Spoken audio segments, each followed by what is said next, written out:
The music was soft, slow, and almost painfully beautiful when I first noticed my boss trembling in the middle of the dance floor. The company's annual gala was supposed to be elegant and cheerful, filled with laughter, champagne glasses clinking, and polite conversations about promotions and quarterly results. But that night something felt different. The lights were dim, the band played a slow melody, and there she was, my boss, Claire Anderson, standing alone near the dance floor, looking like someone who had just lost everything. Her eyes looked distant, almost frightened, as if she were trying to hold herself together in front of dozens of employees. And somehow, without planning it, without even knowing why, I walked up to her and offered my hand for a dance. What happened during that dance changed both of our lives forever. Before we continue this story, take a moment to support the channel. If you believe that kindness, compassion, and second chances can change lives, please like this video, share it with someone who needs a little hope today, leave a comment, and subscribe to the channel. Your support helps stories like this reach people who need them the most. My name is Michael Carter, and 2 years ago I almost quit the best job I had ever had. Not because of the work, not because of the company, but because I believed my boss hated me. Claire Anderson was known throughout the company as the Ice Queen. She was brilliant, decisive, and intimidating in a way that made even senior executives nervous. She rarely smiled, rarely joked, and never seemed interested in personal conversations. Most employees admired her success but kept their distance. I was different. Not because I was brave, but because I had nothing left to lose. I had grown up in a small town in Ohio, where opportunities were limited, and dreams felt distant. My father worked double shifts at a factory, and my mother cleaned offices at night. They taught me something simple: work hard, stay honest, and never walk away from responsibility. When I finally got a job at Anderson Consulting in New York, it felt like winning the lottery, but working under Claire Anderson was harder than I expected. She demanded perfection. Every report, every presentation, every detail had to be flawless. At first, I thought she was just tough. But over time, I started believing she simply didn't like me. She rarely spoke more than necessary. Her emails were short and cold, and whenever I presented an idea, she would study it silently before pointing out every flaw with surgical precision. After 6 exhausting months, I began preparing my resignation letter. I remember sitting in my tiny apartment one rainy evening, staring at the screen of my laptop. My savings were almost gone, my confidence had been crushed, and I felt like a failure. But before I could send that letter, the company announced the annual gala. Attendance was mandatory, so I put on the only suit I owned and went. The ballroom at the Grand Hudson Hotel looked like something from a movie. Crystal chandeliers glowed above polished marble floors. Elegant music drifted through the room while executives laughed and toasted to another successful year. Claire arrived late.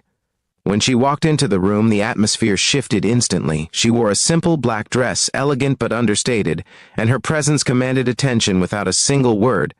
But something was wrong. I noticed it immediately. Her shoulders were tense. Her eyes looked tired.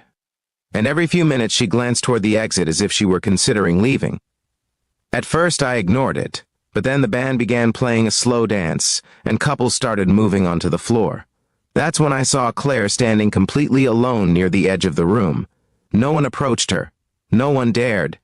For reasons I still don't fully understand, I walked over and offered my hand. She looked surprised, truly surprised, for the first time since I had met her.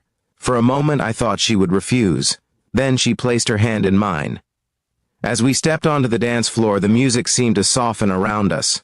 People glanced in our direction, probably shocked that someone had dared to dance with the company's most intimidating executive. But as we moved slowly with the music, I felt something unexpected. Her hand was shaking. Not slightly, not subtly. She was trembling, and when she finally looked up at me, her eyes were filled with fear.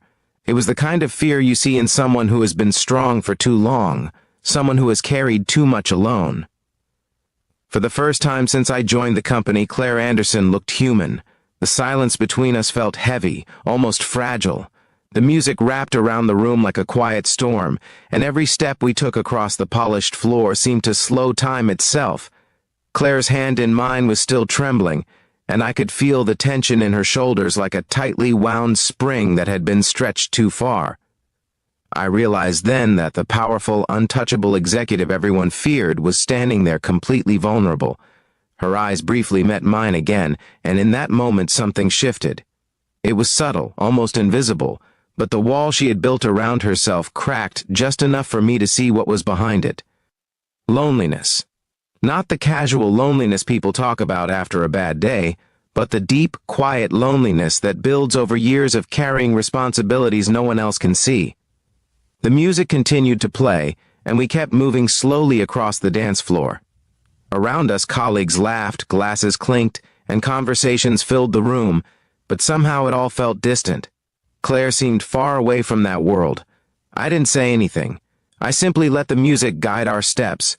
Sometimes silence is the only kindness someone needs. After a long moment, she took a slow breath, as if gathering the courage to speak. Her voice was quiet, almost fragile, and it carried none of the authority people were used to hearing in the office. She told me that earlier that evening she had received a phone call that changed everything. The company's largest client, the one responsible for nearly half of their annual revenue, had unexpectedly withdrawn from a long-term contract. Years of work, relationships, and planning had collapsed in a matter of minutes. The board of directors was already preparing emergency meetings. Investors would panic, jobs might be lost, and she was the one responsible for fixing it. As she explained this, her voice didn't sound angry or frustrated. It sounded exhausted. Claire had built her entire life around being strong, around solving problems before anyone else even noticed them, around protecting the company and its people from uncertainty. But tonight, for the first time in years, she didn't know what to do. The dance floor lights shimmered across the polished marble as the music reached a soft crescendo. I could feel the weight of everything she was carrying, and suddenly, the idea of quitting my job felt small. My struggles, the long hours, the harsh critiques, the constant pressure, were real, but they were nothing compared to the burden she carried every day. That realization changed something inside me. I told her that when I first joined the company, I had believed she was cold and distant. I admitted that I had even planned to resign because I thought I wasn't good enough to meet her expectations. For a moment she looked genuinely shocked. Then she shook her head slowly, almost sadly. She explained that she had noticed my work from the very beginning. She had seen potential in my ideas, even when they weren't perfect. Her strict feedback wasn't meant to push me away, it was meant to push me forward.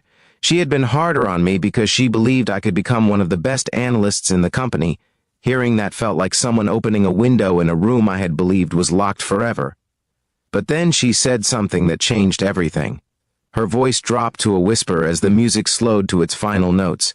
She admitted that when she saw me walking toward her on the dance floor earlier that night, she felt something she hadn't felt in years, relief, because in that moment, someone had chosen to stand beside her instead of keeping their distance. The dance ended, but neither of us stepped away immediately. The room slowly returned to its normal rhythm, conversations growing louder as people returned to their tables. But Claire stayed still for a moment longer. And then, very quietly, she said something I will never forget. She said she had seen my resignation draft earlier that afternoon.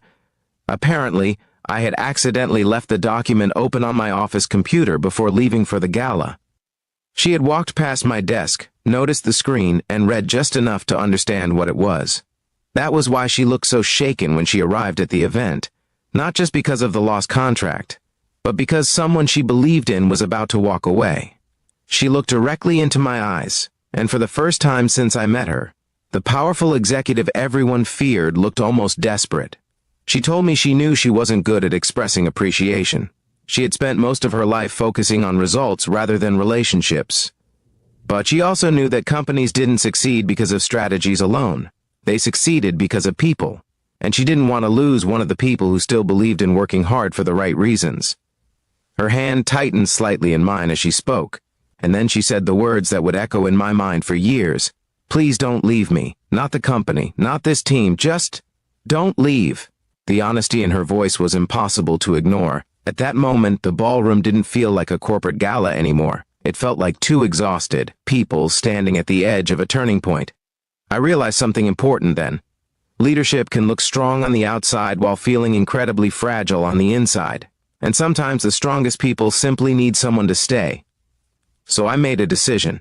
I told her I wasn't quitting, not because the job was easy, not because the future was guaranteed, but because challenges are easier to face when people face them together.